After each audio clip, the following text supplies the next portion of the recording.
Question. May ka-situationship po ako, ate. Pareho po kaming Christian. Nagsimula kami last year mag-usap, but on and off kami. Na para bang kapag convenient lang sa kanya, kakausapin ako. Eh di ako, magre-reply ako. Ha ha ha. Stay or run po. Ano, let's vote? Run! Tumakbo ka na ate ko. You only suffer sa situationship sa walang label because you allow it. Ang lugi talaga. Ay, girls. Sa unang hello, kamazda, kumain ka na, eh hindi nag-reply. Wala. And that yung mga ganong chat na, alam mong lampas sa friendship, dapat di na yan basta nare-replyan na parang normal lang. Kasi yung totoo, if he really like you, loves you, or sure siya sa'yo, mag-man up yan. He will ask the Lord, pray about it, pray for you. Nadaan na siya sa process, hingi siya ng advice sa mga godly men and women around you, kunin niya yung support pati ng parents mo, mga leaders mo. Hindi ka niya dadaanin sa pachat paramdam. Meron kasi mga tao, paglalaban nila, ilalaban ko to, o okay din to siya. Pero hindi, maraming instances. Pag nagsimula sa mali, mahirap siya itama. Ngayon pa lang na nagsasuffer ka, kaya mo pang tumakbo ka na. You have to surrender it first para si Lord makamove. Pag ikaw yung gumawa ng way para ayusin yan, hindi siya talaga maaayos. You have to allow God to intervene. Nakakatakot tong ipag-pray. Pero you should be brave enough to tell God, Lord, I will surrender this to you, tong tao na to. Because if this does not come from you, I don't want it. Yung suffering na meron ka ngayon, warning yan eh. Patikim yan. Kung oo ka na paglaban yan, oo ka sa suffering na paparating. Ngayon pa That's lang, right. pag-isipan mo na yon. Nagkaroon din kasi ako ng ganyan na experience. Tinaray ko pa yan ilaban kay Lord. Pero I surrendered. Kaya siya, may tapang ako na sabihin to sa'yo ngayon. Kasi it's worth it. Pero yung pag-surrender ko ha, I was thinking na, Lord, siguro kung siya, babalik mo kami. After years, bumalik nga. So, masa na naman ako.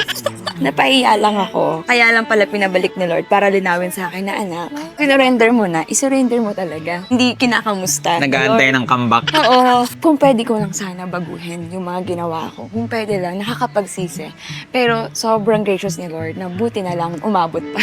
May chance ka ngayon, girl. Hindi ka hopeless. Fresh start. Kasing fresh ng mga seafoods na ito.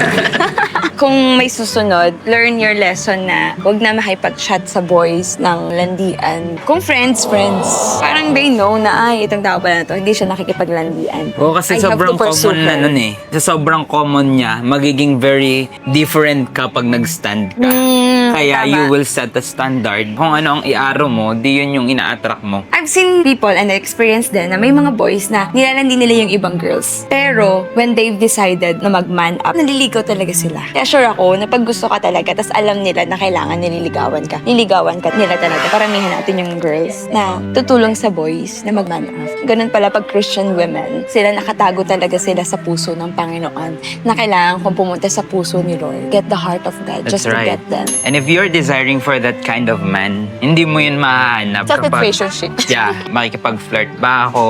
Magsaset ba ako ng standard? Pinapakita natin yung faith natin through that. Parang si Abraham lang, pinakakuha ng Panginoon ng Isaac, pero hindi nakapag-antay, gumawa siya ng sariling paraan. Yun kasi yung situationship eh, parang it's you trying to make a way para mangyari na yung, Lord, I'm desiring for this kind of man. Tinawas Lord, mo naman to, di ba? Oo, Tulungan na diba? kita. Hindi kasi ganun yung totoong pagtitiwala sa Panginoon. It's really laying down everything. If you're praying for that man, magtiwala ka sa Panginoon. Alam niya ang kanyang ginagawa, dadalhin niya yan sa tamang panahon. So, playing around situationship, ay kipaglandian ng aming tawag, ay pagpapakita na You don't trust the Lord. trust the Lord. Kasi waiting season pa lang hanggang marriage, kailangan talaga matinding pagtitiwala sa Panginoon. Kung laglag na, first level pa lang, sakit sa ulo yan. Kaya, stay or run. Run.